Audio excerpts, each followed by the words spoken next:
단을 거두리라고 하셨습니다. 그 눈물의 의미는 여러분이 잘 알 것입니다. 그렇죠? 예.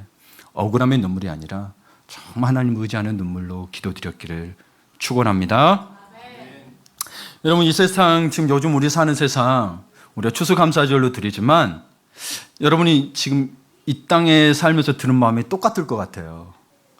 앞이 막막하다, 휴, 답답하다, 길이 안 보여. 특히 수능을 본 우리 친구들은 더 하겠죠. 예. 앞길이 막막하다 그러겠죠. 예. 계속 일자리는 없다 그러고 실업률은 높아진다 그러고. 그리고 여러 가지 이야기를 합니다. 시대를 잘못하고 났어. 나라가 이 모양이야. 북한이 있어서 그래. 교회가 제대로 못해서 그래. 부모님을 잘못 만났어. 나는 흙수저야. 이런 게 남의 탓을 자꾸 해댑니다. 여러분, 그렇다고 달라지나요? 달라지는 건 아무것도 없습니다. 그렇다면 여러분, 우리가 그런 생각을 하고 있기 때문에, 길이 없다고 생각하고 있기 때문에 안 보이는 건 아닐까요? 길이 없다고 생각하니까 안 보이는 것이 아니라 우리의 시각이 거기에 편협하게 봐서 그럴 수도 있습니다. 하나님의 길을 보려면 새로운 시각이 필요합니다. 뉴스를 듣는데 새로운 언어가 나왔다고 표현을 해요. AI와 빅데이터를 이야기하는데, 빅데이터니까 저는 그냥 자료로만 생각했어요. 데이터라는 뜻이 자료거든요. 근데 이걸 새로운 언어라고 지칭하기 시작했습니다. 앞으로 세대는 이 빅데이터의 언어에 의해서 우리의 삶이 좌우됩니다. 비즈니스든 여러분의 삶이든. 이 빅데이터가 뭐죠? 나는 내 거를 사용할 수 없는 다른 사람이 내 정보를 가져가서 사용을 해요. 여러분, 신호등 지나가다가 다른 차에 블루박스에 찍힙니다. 예, 여러분도 모르는 사이에 찍히고 있어요. 여러분, CCTV에 다 찍히고 있어요.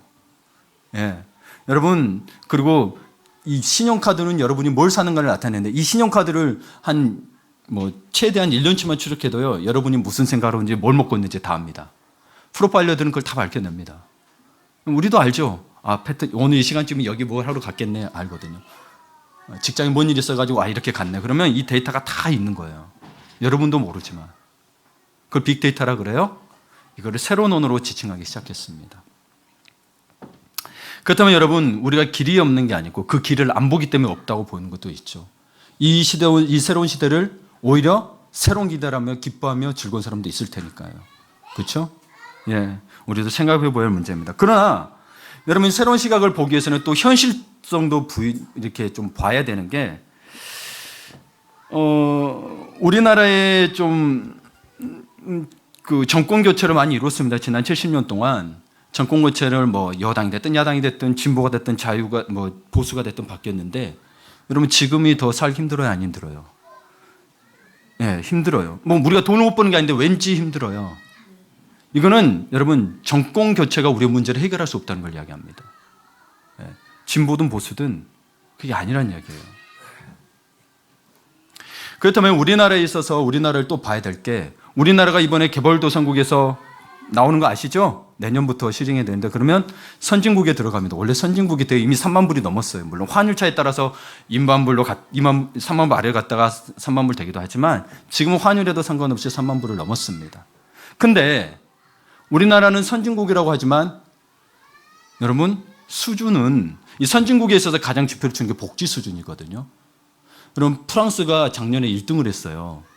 프랑스가 세금의 50%를 1%인가를 복지했습니다. 뭐 하겠어요? 여러분들의 병원 가는 거, 학비, 등록금 뼈 빠지겠죠. 대학 학비, 수능 보신 분들 다 학비를, 등록금을 대주고 대학 생활비를 대줘요. 그러면 그 다음에 스웨덴인데 49%인가 그래요? 47%인가? 그 다음에 독일이 46%. 등록금 학비를 다 대줘요. 미국은 31%. 우리나라는 그보다 낫겠죠? 최저래요. 선진국 대열 중에서 최저래 26%. 근데 그걸 어떻게 복지로 올려 그러면 이야기하죠. 공산당이네, 뭐네. 복지 수준이 좋아져야 돼요. 그래서 여러분, 이 복지 수준이 안 좋아지니까 우리나라에 초래한 게 뭔지 아세요? 노인 자살률이 1위입니다. 노인 자살률이 왜 오죠? 노인 빈곤 때문에 그렇습니다. 원룸에서 가장 많이 죽어가죠. 그러면 이분들이 자살을 한 게 정말 자살이라고 봐야 될까요? 사회적 타살이라고 봐야 될까요? 세상이 죽게 만들고 있는 거예요. 나라가 죽게 만들고 있는 거죠. 여러분 봅시다. 우리나라가 그 한국 전쟁을 6.25를 겪으면서 우리나라의 계급이 없어졌습니다. 그때 뭐 공산당이 이야기한 것도 있겠지만 우리나라 자체가 피난 오면서 막 양반이고 뭐고 다 꾀지지하게 다 섞여버렸어요.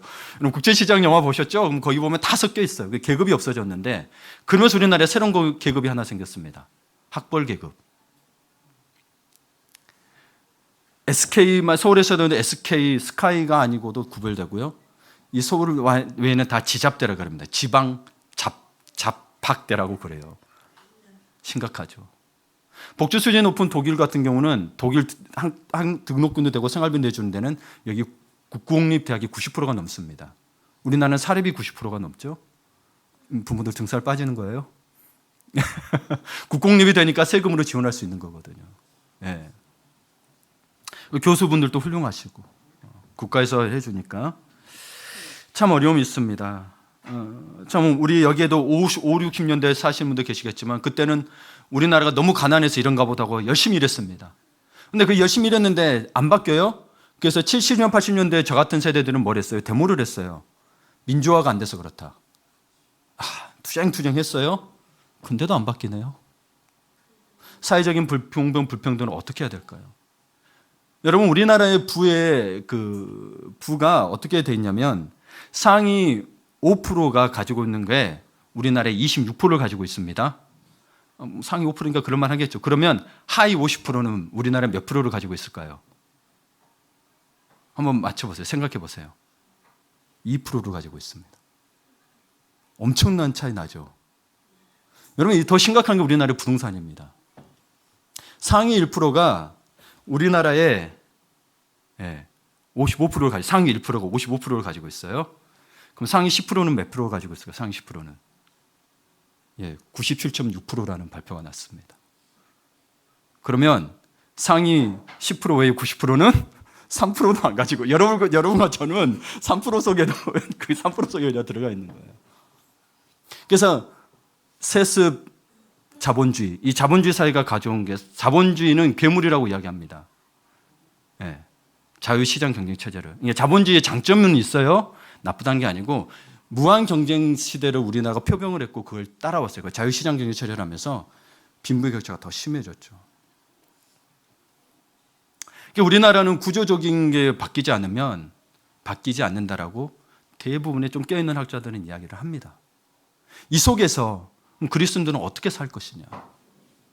어떻게 살 것이냐? 우리의 자녀들은 어떻게 살아야 될까요?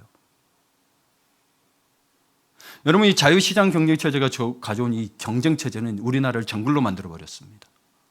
그래서 독일에는 자유시장 경쟁체제가 없어요. 사회적 시장 경제주의 이런 식으로 표현하더라고요.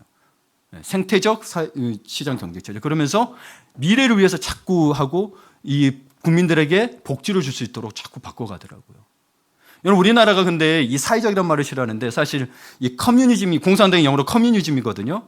근데 커뮤니즘 자체는 원래 어는 공동체란 뜻이에요. 근데 공동체만 이야기해도 우리나라는 빨갱이로 몰아가 버려서 개인주의가 극심화되졌어요. 우리나라는 진짜 사회개혁, 교육개혁, 노동개혁이 안 일어나면 앞으로도 사실은 계속 힘든 상태입니다. 절망으로 간다는 게 그런 건 아니고. 그런 과정 속에서 여러분 우리는 통일을 위해서 우리 기독교인도 좀 사고를 바꿔야 되는 게 통일이 돼야 될까요? 되지 말아야 될까요? 통일을 돼야 되는데 통일이 되는 게 우선이 아니란 이야기입니다.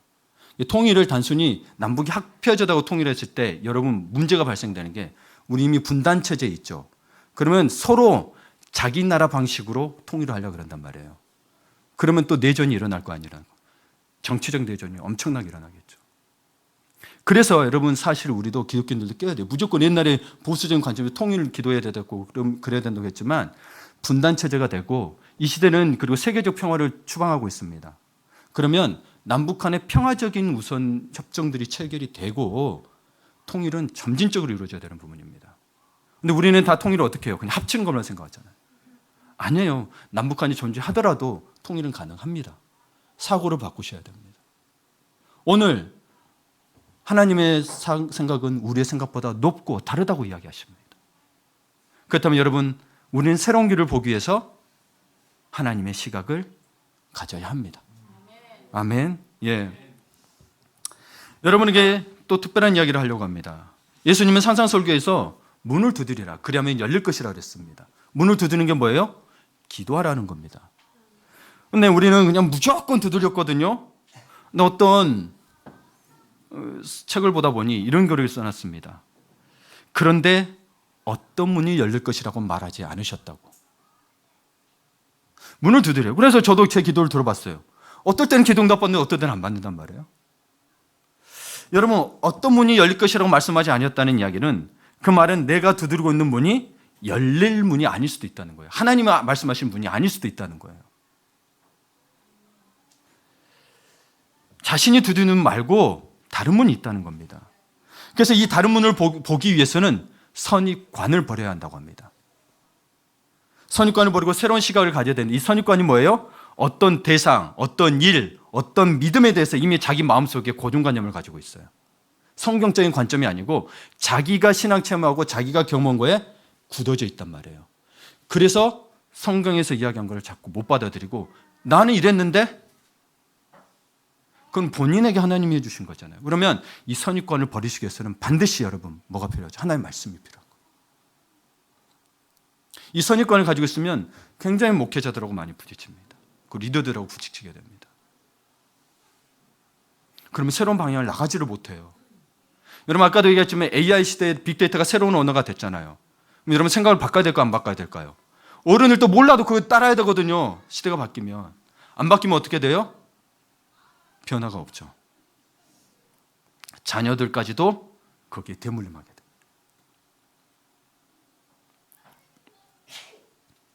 그러면 여러분 왜 새로운 시각을 가져야 되느냐? 8절 9절을 보세요. 그분의 생각은 우리와 다르고 그분의 길은 우리보다 높다고 말씀하세요. 그렇죠? 예.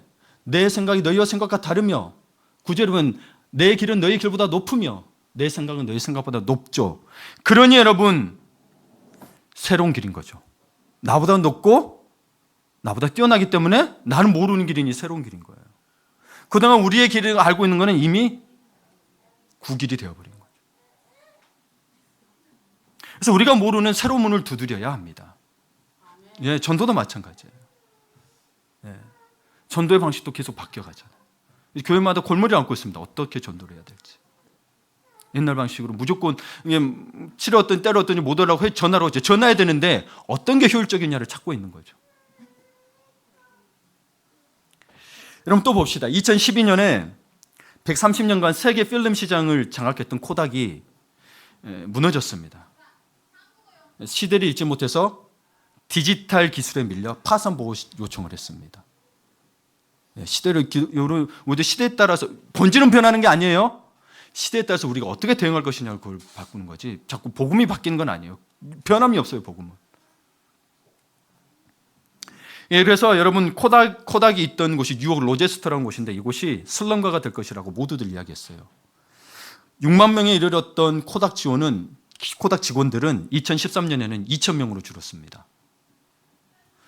코닥은 이때부터 마음을 완전히 비우기 시작했습니다. 사업을 영화 필름 분야로 축소하고 코닥파크 전체를 일반 중소기업들을 개방을 해서 60개 이상의 중소기업들을 들이기 시작했어요. 무상으로 들인 거예요. 아니면 비용을 적게.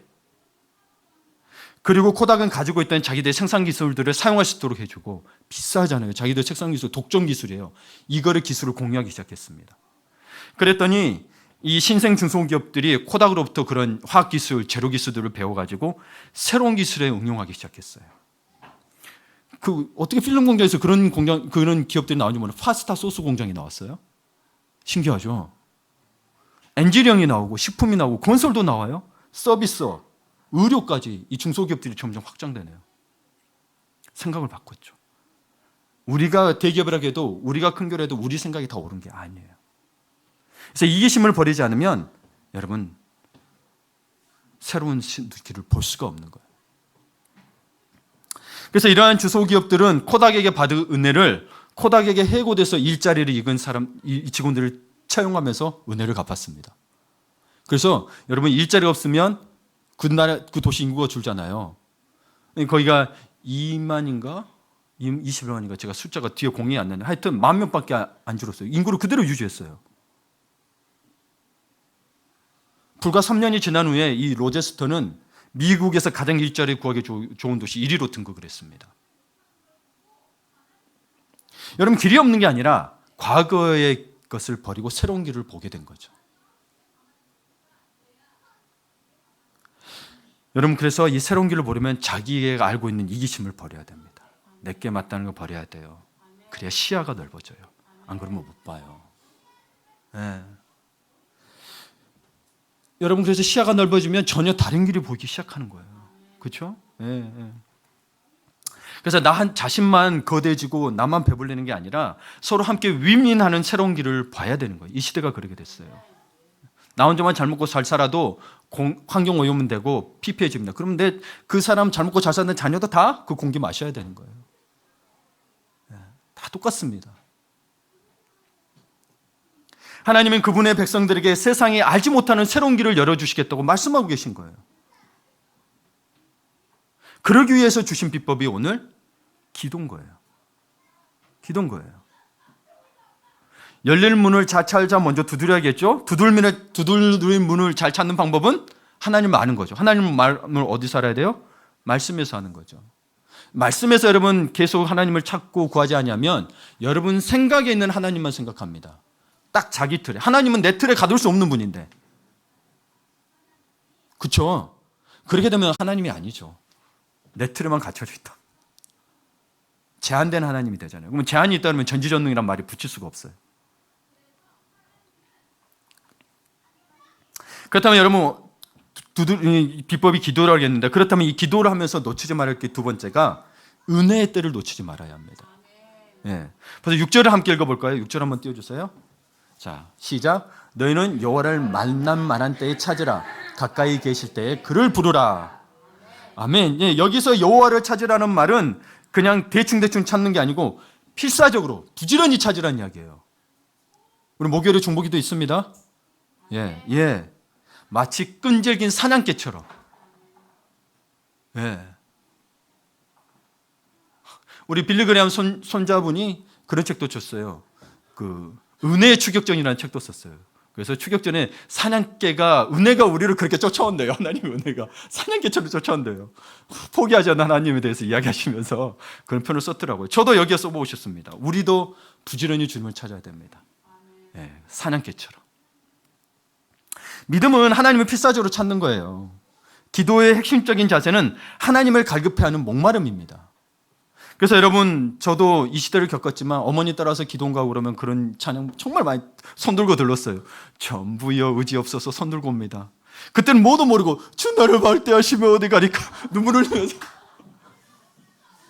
주 나를 박대하시면 나 어디 가니까 이거를 내가 뭘 알고 있어, 중학교 때 고등학교 때. 근데 옆에서 어른들하고 우리 엄마가 그렇게 이 찬양을 부르는 거예요. 기도하면서. 나도 엄마가 부르니까 좋아지잖아. 근데 이제서야 박대하시면 나 어디 가릴까가 이제서야 이해가 되는 거예요. 여러분 이미 다 찾아가 봤잖아요. 누구 찾아가 보고 하나님 박대하시면 갈 데 있어 그러고 한 게 아니잖아요. 다 찾아가 보고 없어. 혼자 힘들고 끙끙 앓아봐야 없어요. 이런 나를 주님마저 나 박대하시면 나 어디 가냐는 거예요. 그렇죠? 이런 마음으로 절박한 심정으로 매달린 것이 진짜 능력 있는 기도입니다. 예. 저희가 지금 양육반을 하고 있습니다. 우리 새로 오신 분도 계시지만 새가족반, 그리고 세례를 안 받으셨으면 세례 교육반, 그다음에 양육반에 성장반과 행복한 여행반이 있습니다. 예. 지금 행복한 여행과 성장반 하면서 학생들마다 다르지만 절박한 상황에 놓여 울며 기도하는 분들이 있습니다. 저 또한 그런 절박한 마음으로 상황들을 이끄셔서 담임 목회하는 동안 울며 기도합니다. 이 절박한 기도들은 지금까지 보니 다 해결이 됐고 해결될 거라는 믿음이 있어요. 왜? 이전까지 제가 47년을 살아온 동안 다 해결이 됐기 때문에 그래요. 이전까지 살아온 것들에 대해서. 그래서 사건마다 해결되는 과정이나 시간은 다릅니다. 시간은 달라요. 이미 해결된 것, 해결 중에 있는 것, 아직도 해야 될 것들이 있습니다. 그러나 절박한 마음으로 기도한 것들은 반드시 이루어졌습니다. 그리고 이루어질 것입니다. 여러분, 시간 차이만 있을 뿐. 절박하다는 건요, 하나님 앞에 완전히 맡긴 거거든요.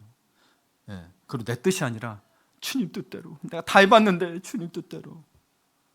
아직도 내 방법 가지고 하는 건 그건 고집이고요. 절박한 게 아니에요. 그건 고집이에요. 네, 그건 고집이에요. 구분하셔야 돼요. 절박함과 고집을. 그리고 6절에 보시면 너희는 여호와를 만날 만한 때 찾으라고 합니다. 여호와께서 가까이 계실 때가 있다고 합니다. 그렇죠? 만날 만할 때, 가까이 계실 때, 때를 이야기하고 있단 말이에요. 여러분, 만날 만한 때에 하나님을 찾아야 하는 것인데 하나님을 제대로 만날 수 있는 기회가 왔을 때 놓치지 말고 그분을 만나야 한다는 거예요. 간절히 찾아야 한다는 거예요. 여러분, 물론 하나님을 항상 만날 수 있어요. 여기에서 말하는 만남은 여러분 이스라엘 민족도 특별한 경우에 지금 하나님 말씀하시는 거거든요. 이사야서를 통해서 이스라엘 민족이 굉장히 죄 가운데 있을 때 말씀하신 거. 그래서 여러분 이 만날 만할 때 가까이 계실 때라고 특별한 말을 썼단 말이에요. 이거는 여러분 일방적으로 항상 만났을 때 말하기보다 내 인생을 바꾸는 어떤 터닝 포인트를 주시려는 하나님의 직접적인 간섭이 있을 수 있다는 거죠. 여러분 우리 그리스도인도 하나님의 터치가 있다고 하지만 하나님을 모르는 사람도 그래요. 인생에 3번의 기회가 있다. 놓치지 말아라고 책도 있잖아요. 그걸 잘 봐야 된다. 그 타이밍을 행운이 쉽게 오는 이런 표현을 쓰잖아요. 우리는 행운이라고 이야기하지 않습니다. 우리는 하나님의 직접적인 터치라고 이야기를 합니다. 이때 여러분 하나님의 은혜가 쏟아져 내 인생의 분수령이 될 그때를 놓치지 말라는 거예요. 그 시기가 지나면 다친다는 이야기예요. 지금 이스라엘 민족이 이야기하고 있는데 우리에게도 이야기하고 있는 거예요. 여러분 상황에 각자 여러분들 어려운 상황에 놓여 있잖아요. 네. 여러분 해결해야 될 일들이 있잖아요. 어떻게 하시겠습니까? 다음에 또 기회가 있겠지 하고 생각해서는 안 돼요. 참 신기하게도 세상 사람들은 그걸 이제 행운으로 표현했지만 사실 말하면 하나님의 손길이잖아요. 근데 그 기회를 세상 사람도 알고 있는 거죠. 단지 대상을 몰라서 그런 거죠.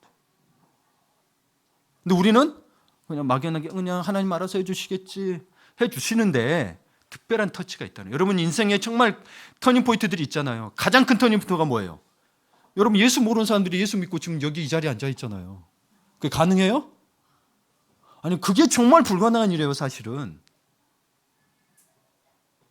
어떤 분 여기 계시지만 지나가다가 그냥 우리 교회 들어와가지고 7년 동안 안 나가다가 그렇잖아요. 저도 깜짝 놀랐어요.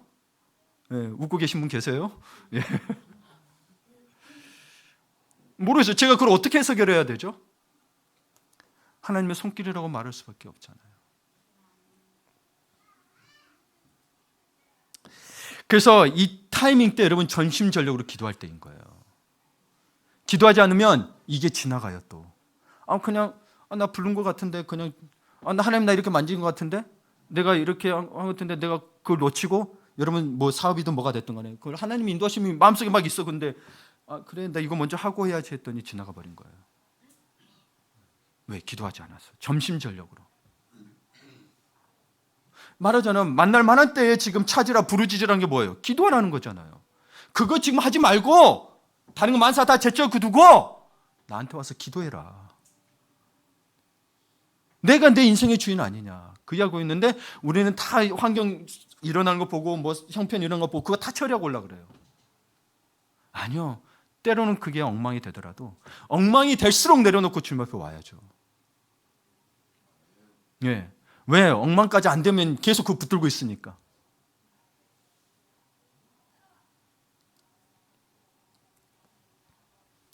성경은 은혜 받을 타이밍을 계속해서 이야기합니다. 중요성 이야기. 고린도서 6장 2절을 보면 이르시되 내가 은혜 베풀 때에 너에게 듣고 구원의 날에 너를 도왔다 하셨으니 보라 지금 은혜 받을 만한 때요 보라 지금은 구원의 날이로다. 이때 지나간다는 이야기예요.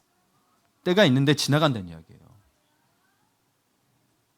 카이로스 하나님의 때가 있고 하나님의 날이 있다는 거죠. 우리는 크로노스에 살고 있지만 역사적 시간에 살고 있지만 하나님의 때가 있다는 거죠. 하나님의 성령이 누군가에는 폭포수처럼 임하는 때가 있는데 그때 딴짓하고 있어요. 뭔가 남편하고 싸워서 마음이 안 좋으니 딴짓하고 있어요. 내가 예수 믿나 봐라 그러고 있어요. 자녀하고 싸워서 자녀가 말 안 들어. 에이 딴 자녀 내가 나가지고 그러지 마시라고. 그거 다 내려놓고 하나님 먼저 찾으라고. 예. 그래서 여러분 가장 기본적인 기도가 뭐냐?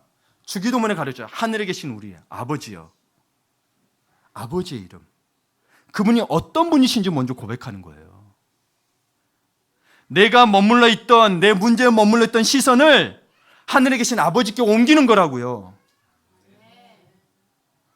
예배가 여러분 문제 해결하려고 오는 건 예배는 아니에요. 예배 드리고 났더니 해결되는 거지.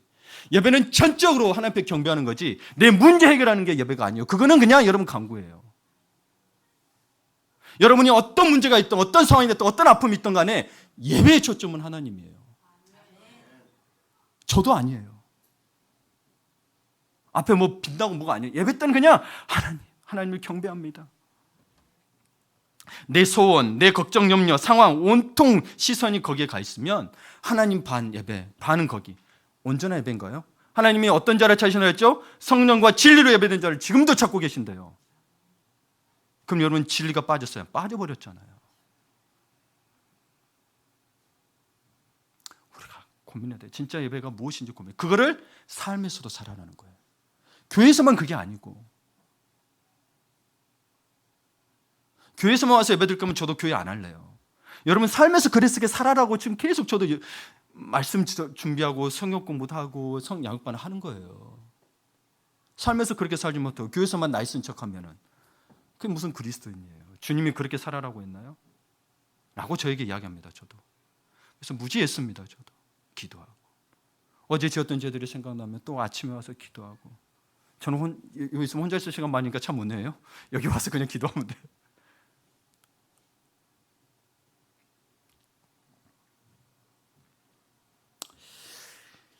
여러분, 그래서 하나님 은혜에 반응하시길 바랍니다. 여러분 마음 가운데 유독 지금 제가 이 설교를 하는 것도 그런 이유가 있을 거라고 생각이 들어요. 유독 하나님이 가까이 오셔서 지금이 바로 그때야, 은혜의 때야, 지금이 말씀 드릴 때고 기도하실 때가 있어요. 근데 나는 이거 먼저 보고요, 아이 먼저 돌보고요, 이거 먼저 하고요, 그런다면 그 마음속에 그게 있는데 자꾸 그렇게 하잖아요. 우리의 습관이 이제 거기에 해야 되니까. 그런데 하나님은 지금 내 앞으로 와야 돼, 내가 너에게 하나의 길을 보여줄 거야, 내가 너의 영을 새롭게 하실 거야 라고 이야기하고 있습니다. 그러면 만사를 다 지쳐두고 하나님 앞에 와서 그걸 붙잡아야 돼요. 시간, 거리, 형편과 상관없이. 그게 예배 아닌가요? 그게 간절한 마음 아닌가요? 여러분, 우리는 여러분도 어떤 게 진심인지를 여러분도 압니다. 여러분 이런 자세로 나온다면 진심이에요, 아니에요? 진심이죠. 자기가 소중하게 생각했던 거 제껴두고 왔단 말이에요. 그럼 여러분 뭐 느껴? 이 사람 진심이다 그러지. 내가 마음은 그런데 나 이거 먼저 하고 그러면 진심이라고 안 해요. 한 90% 정도? 10% 정도 이렇게 두고 보는 거예요. 하나님은 100% 믿음으로 원하세요. 예. 지금 하늘빛 교회가 그런 시점이라는 확신이 저는 더욱 강합니다. 왜냐하면 우리가 그동안 몰랐거나 모른 척했거나 인정하고 싶지 않은 자신의 모습들이 드러나고 있기 때문입니다. 그때가 여러분 병원도 가면 여러분 우리 암 환자도 있어서 죄송하지만 여러분 암이 발견될 때는 보통 몇 기예요? 말기죠. 그래서 힘든 거잖아요. 그럼 말기로 가기 전에 이미 드러나면 어때요? 고칠 수 있잖아요. 그럼 우리 가운데 지금 드러나고 있어요. 아직 여러분 다 인생의 죄의 말기는 아니지만 드러나고 있어요. 그럼 뭐예요? 하나님이 고쳐주시겠다는 거죠. 회복시키겠다는 거고, 그러니 그때가 뭐 하는 때예요? 기도해야 될 때는 거죠. 이 영적인 흐름을 읽으셔야 돼요. 그냥 제가 이 순간만 가지고 이야기하는 게 아니에요. 영적인 흐름, 여러분 삶에서 영적인 흐름을 읽으셔야 돼요. 그냥 순간순간 일어난 사건 가지고 판단하면 여러분 하나님의 흐름을 못 읽고 있는 거예요. 새로운 길을 못 봐요. 그 사건만 매예요.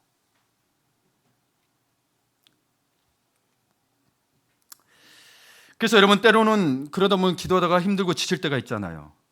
이는 형제 자매들이 함께 손을 잡아주어야 합니다. 그래서 성경은 보세요. 너희는 여호와를 만날 만할 때에, 너희 눈이 너 한 명이에요? 아니면 우리예요? 우리죠. 그래서 우리가 함께 기도해야 되는 거예요. 예.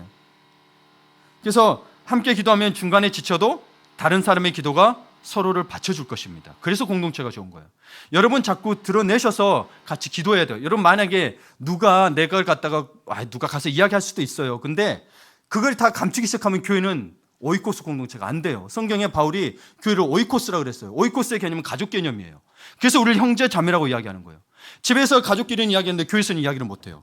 그럼 이게 교회예요? 성경에서 말하는 교회는 아니에요. 모여 있을 뿐이지. 그럼 여러분 교회론에 대해서 심각하게 잘못 알고 있는 거예요. 내 부족한 모습도 받아주고 기도할 수 있도록. 예. 그래서 간절하고 강력한 공동체의 핵심 기도 없이 어떻게 힘든 시대를 이겨낼 수 있겠어요? 공동체 안에서 또 나는 다듬어집니다. 잠언서 보면 철이 철을 날카롭게 한다 그랬어요. 서로 부딪히면서 철이 철다워진다는 이야기죠. 안 그러면 철은 무디어버리면 철은 쓸모가 없죠.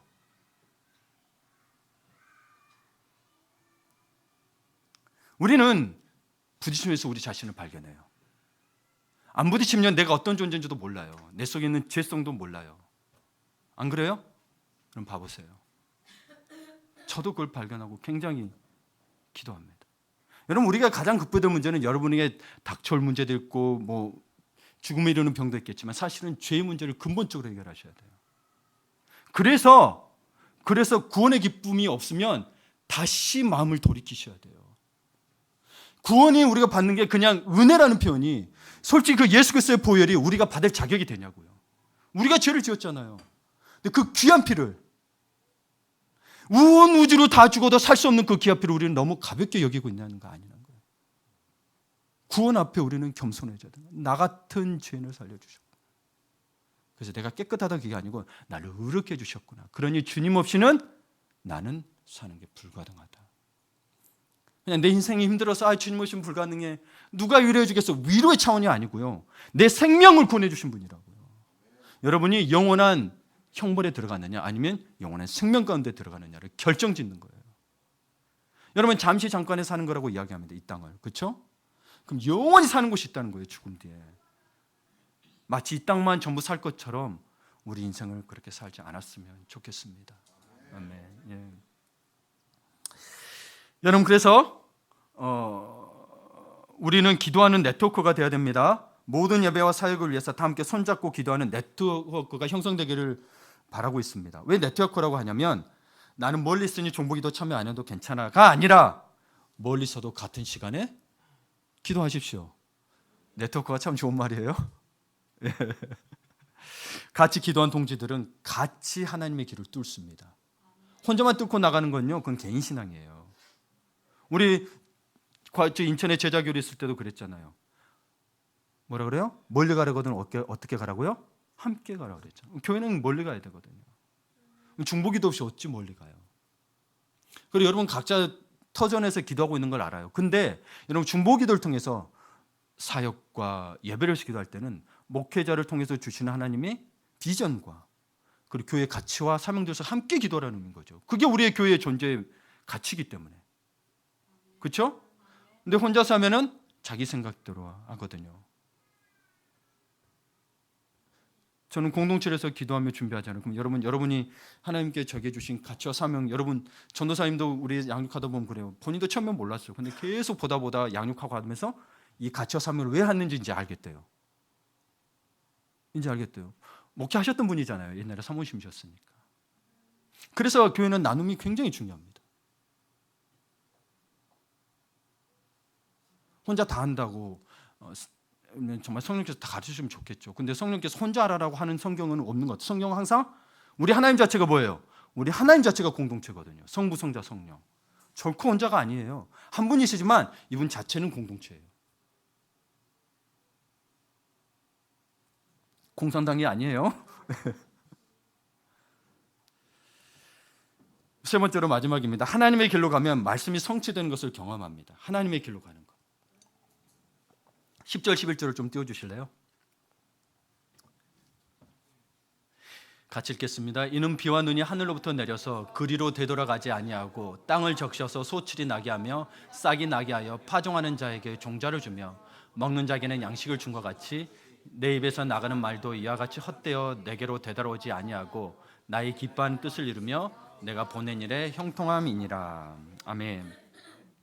비와 눈이 하늘에서 내리는 목적은요, 땅을 적시는 게 목적이 아니고 땅을 적셔서 식물이 자라게 한다는 거죠. 그리고 올라가고 또 내리고 올라가고 또 내리고. 그렇죠? 이와 같이 하나님이 약속하신 말씀 또한 우리를 살리고 회복시키고 부흥시키게 하는 목적을 가지고 있잖아요. 그러기 위해서 이 하나님의 약속 말씀이 그 목적을 가지고 우리에게 내려왔다면 반드시 이루어진다는 거죠. 그래서 비유를 비와 눈으로 든 거예요. 반드시 이루어진다는 이야기.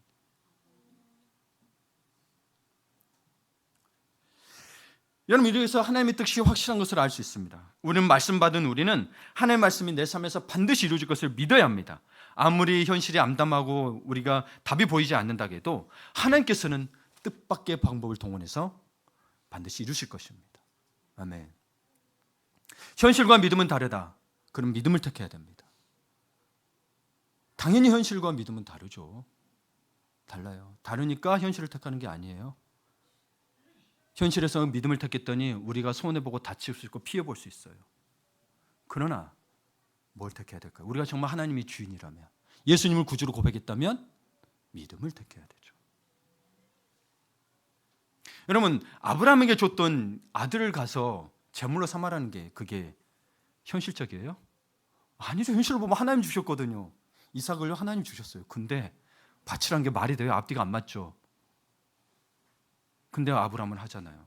그래서 믿음으로 말미암아 의롭게 되었단 말이에요. 그래서 표현이 나오는 거예요. 이분은 믿음의 조상이라고 불리는 거고, 이 믿음이 아브라함을 있게 했던 거죠. 우리 하늘빛 교회 새벽기도의 큐티 본문은 한 달은 정해져 있습니다. 날마다 솟는 샘물로 하고 있거든요. 여러분이 편할 수 있도록. 어른들은 그게 어려울 수 있어서 새벽에 오신 분들은 그렇게 하고 있습니다. 그리고 제가 주일 설교 본문은 여러분의 상황이나 환경을 아는 분도 있고 모르고 하여튼 다 알지는 못해요. 그래서 기도하면서 이렇게 준비하고 본문을 이렇게 준비하거든요. 어떤 누구를 초점을 해서 하는 게 아니고. 그래서 다 알지 못하고 그렇게 설교를 하고 나면 어떻게 그렇게 기가 막히게 자기 인생과 맞아떨어지는지 모르겠다고 감탄하며 저에게 이야기하는 분들이 있습니다. 너무 힘들어서, 혹은 본인이 이 어려움이 생겨서. 제가 그걸 알겠어요? 저도 설교하는 저도 깜짝 놀라는 거예요. 오, 내가 이런 설교를. 그러면서 깜짝 놀라는 거예요.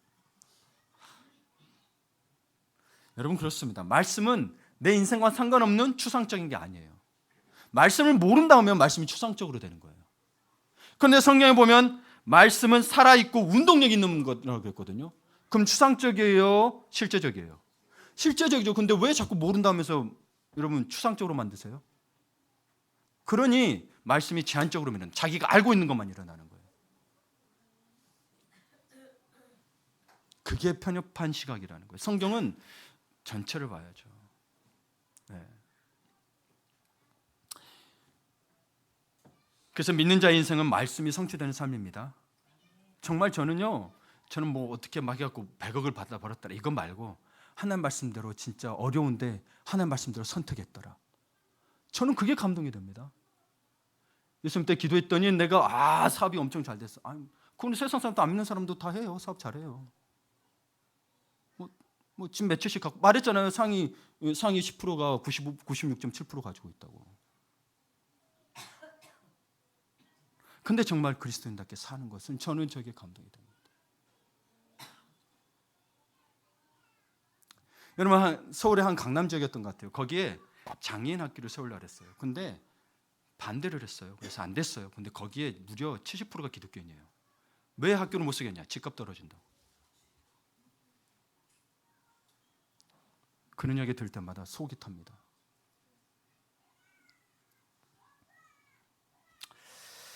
여러분, 중보기도는 다 함께 하는 겁니다. 나라를 위해서, 하나님 나라를 위해서, 나라와 민족을 위해서, 남편과 아내와 자녀들을 위해서, 이 땅의 모든 교회를 위해서, 하늘빛 교회의 가치와 목표를 위해서, 모든 예배와 사역을 위해서, 사업을 위해서, 자신의 믿음을 위해서 하나님이 열어주실 문을 깨닫고 찾아서 두드립시다. 열릴 것입니다. 아멘. 열려라 참깨가 아니고 열려라 기도예요. 아멘.